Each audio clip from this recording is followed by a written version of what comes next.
Hi, Isabel Letzler, Pleiad HC, the place to be to develop your skills and grow your potential.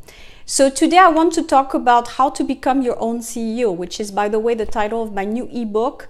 This is actually meant for people who want to become freelancers and solopreneurs, but I think it's also an empowerment type of vision. So at this stage, I think most of you are probably waiting for another person to give them some news. So when you're looking for work, you're waiting for an employer, a recruiter, someone to contact you and offer you something. So this is where it all starts. It's not giving the power to the person to decide on where you should work. And trust me, I know, because I've been there as well in the past, where I had sent applications and I was waiting to hear back and I followed up, etc. So I was putting myself in a position of basically waiting for something.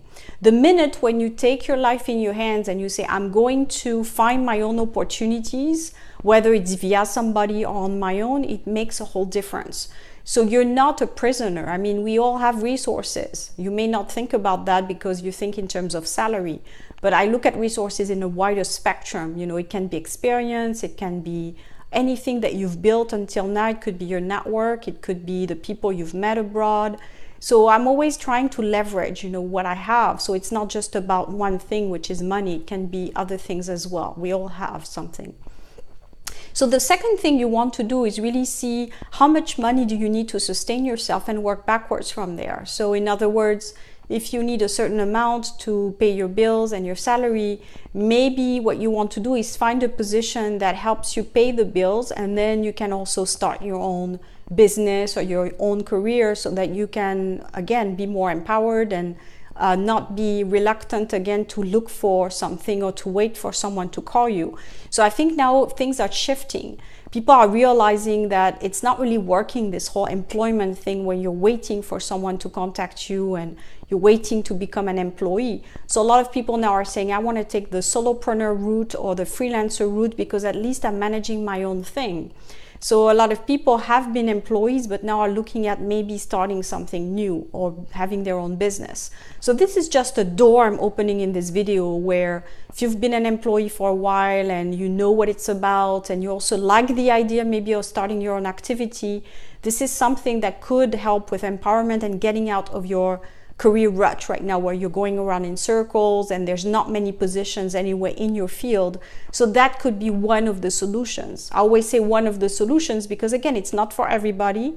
Entrepreneurship is a long road and it's not for everybody, but that's what I'm testing when we have the diagnostic session and when we start working together, because I want people to be sure of what they're getting into, and I'm very transparent about the reality of what it takes. So this is something, just a door open out there if you're struggling and going around in circles in your job search. And the third thing you need to do is really assess what are some of the activities that I could start doing more of to get more opportunities. So in other words, most people are still stuck in the applying online, which is not working anymore.